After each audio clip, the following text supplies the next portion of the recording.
Direct indirect speech. आपको आपकी 200 page की नोटबुक निकालनी है और उसके बाद में आपको लिखना भी स्टार्ट करना है और समझना भी है। ठीक है, पहले आप समझ लीजिए, फिर जो ये थ्योरी है वो आप लिखना चालू करना। ओके, आगे के पार्ट में हम ग्रामर करते हैं तो आपको आगे के पार्ट में ये लिखना है। ओके, टाइटल देना है डायरेक्ट इनडायरेक्ट स्पीच। पहले आप अच्छे से थियरी समझ लीजिए, फिर आप रिपीट करके भी आप लिख सकते हो। ठीक है, उसके बाद में आपको टाइटल देना है डायरेक्ट स्पीच। पहले मार्जिन में आपको डायरेक्ट इनडायरेक्ट स्पीच, अभी मैं डायरेक्ट स्पीच का आपको मतलब समझाती हूँ, इसीलिए आपको एरो करके लिखना है direct speech. 2 persons conversation is called direct speech, यानी कि अगर 2 लोग बात कर रहे हैं उसे डायरेक्ट स्पीच बोलते हैं। फिर आपको टाइटल देना है indirect speech. When that conversation is told by third person indirect speech is made. जब वो कन्वर्सेशन है वो कोई दूसरा इंसान है वो हमको बताता है तो उसे बोलते हैं इनडायरेक्ट स्पीच। ठीक है, फिर एरो करके लिखिए the person who speaks is called reporter, यानी कि अगर जो पर्सन बोल रहा है तो इसे हम रिपोर्टर कहेंगे। The person who lessons is listener, जो इंसान सुन रहा है तो उसे हम बोलेंगे लिसनर। उसके बाद the verb which are used with reporter say, said, told, ones are called reported verb, यानी कि जो वर्ब है वो रिपोर्टर के साथ यूज होते हैं उसे रिपोर्टेड वर्ब बोला जाता है। जैसे कि से है, सेड है, टोल्ड है, आस्क है, वो है रिपोर्टेड वर्ब, उसे हम शॉर्ट में आरवी भी बोलेंगे। ठीक है, फिर है एरो करके लिखिए the sentence which is in inverted coma. Inverted coma के अंदर जो सेंटेंस आएंगे उसे हम बोलेंगे रिपोर्टेड स्पीच, उसे शॉर्ट में आरएस भी हम बोलेंगे। हम जहाँ पे भी बात करेंगे तो आर भी बोलेंगे तो रिपोर्टेड वर्ब समझ, आरएस बोलेंगे तो रिपोर्टेड स्पीच समझना है। ठीक है, इतना आपको समझ में आ गया। फिर से रिपीट कर रही हूँ, 2 लोगों की जो कन्वर्सेशन होते हैं उसे इनडायरेक्ट स्पीच बोलते हैं। जब 2 लोग बात कर रहे हैं और वो बातचीत है वो तीसरा इंसान कर रहा है तो उसे इनडायरेक्ट स्पीच बोलेंगे। जो पर्सन बोल रहा है उसे रिपोर्टर बोलेंगे। जो पर्सन सुन रहा है उसे लिसनर बोलेंगे। ठीक है, और फिर जो वर्ब के साथ यूज होते हैं, रिपोर्टर जो यूज करता है से, सेड, तो उसे हम रिपोर्टिंग वर्ब बोलेंगे, और जो इन्वर्टेड कोमा के अंदर होगा उसे हम रिपोर्टेड स्पीच बोलेंगे। ठीक है, इस तरीके से आएगा। अभी है हम एग्जाम्पल देखते हैं। लिखो example, Raju says to Roma I am your teacher. ठीक है, Raju says to Roma I am your teacher. अभी यहाँ पर कौन बोल रहा है? तो स्पीकर है राजू, तो ऊपर लिखिए स्पीकर कौन है? Raju.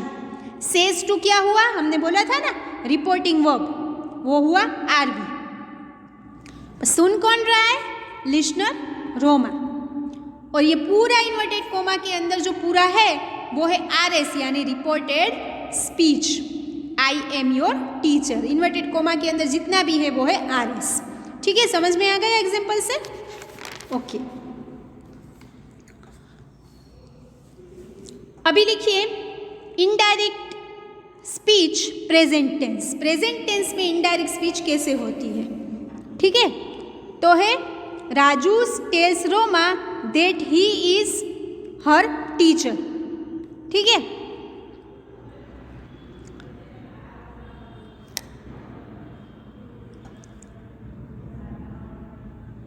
Note, if RV is in simple present tense, to transform it into indirect speech, the changes are as following. हमको देख के पता चल जाएगा, सेज लिखा हुआ होगा, एस वाला होगा, तो हमको पता चल जाएगा कि ये प्रेजेंट टेंस है। तो अगर उसको डायरेक्ट में से इनडायरेक्ट करना है तो अगर सिंपल प्रेजेंट टेंस होगा तो नीचे की टाइप के चेंजेस होंगे। ठीक है, पहला चेंज 1 करके लिखो, चेंजेस इन आरबी।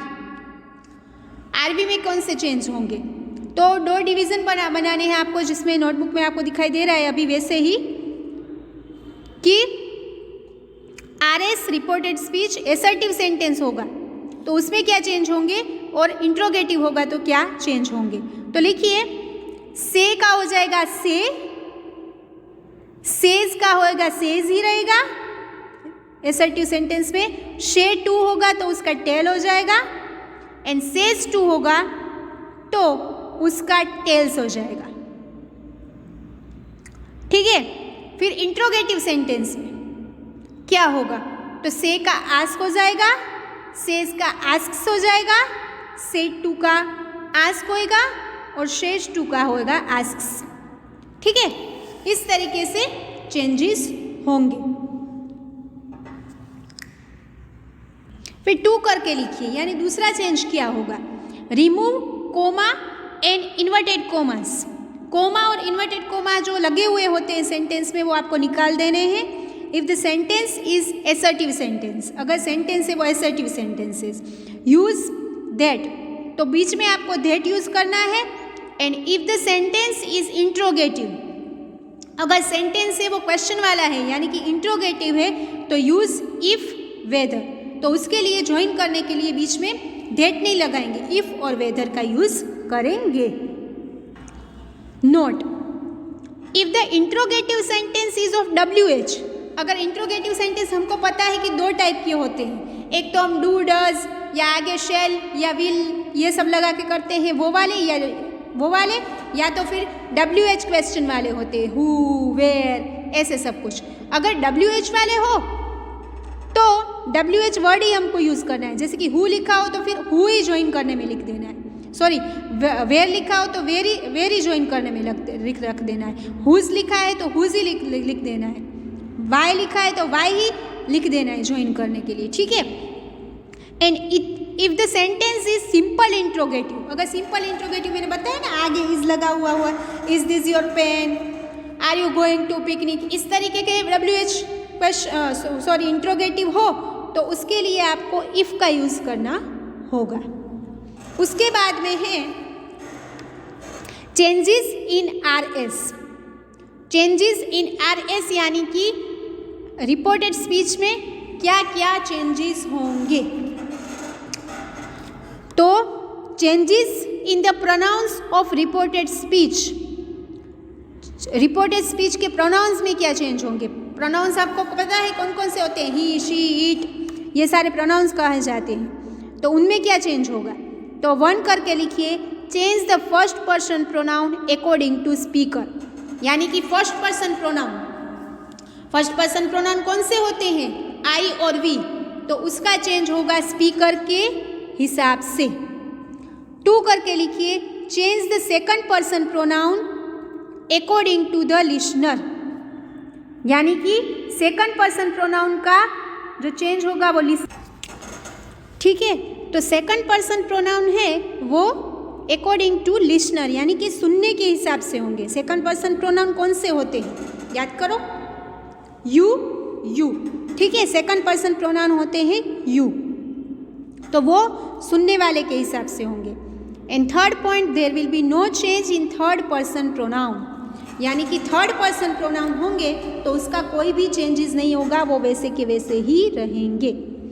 ठीक है, यानी कि थर्ड पर्सन प्रोनाउन क्या होते हैं, ही, शी, इट। ओके, नीचे लिखिए note, if the RS is interrogative sentence make it assertive sentence, change it as above, यानी कि अगर RS है यानी रिपोर्टेड स्पीच है वो इंट्रोगेटिव है यानी कि क्वेश्चन वाला है, तो सबसे पहले उसको हमको ऐसे ही एसर्टिव सेंटेंस बनाना पड़ेगा, यानी कि पूरा ही सिंपल सेंटेंस बनाना पड़ेगा, and change it as above, और उसके बाद में ऊपर की तरीके से उसको हम चेंज कर सकेंगे। ओके, तो यहाँ तक हम करते हैं, उसके बाद का हम बाद में करेंगे। आपको ये थियोरी अच्छे से रीड कर लेनी है तो ही आपको ये पूरा चैप्टर समझ में आएगा। ठीक है, सिंपल है चैप्टर, अगर आप करोगे या थियोरी के हिसाब से ही चलोगे तो आपको एकदम इजी लगेगा ये चैप्टर। ठीक है, तो ये थियोरी अच्छे से पढ़ लेना और अच्छी राइटिंग में आपकी नोटबुक में भी नोट डाउन कर लेना।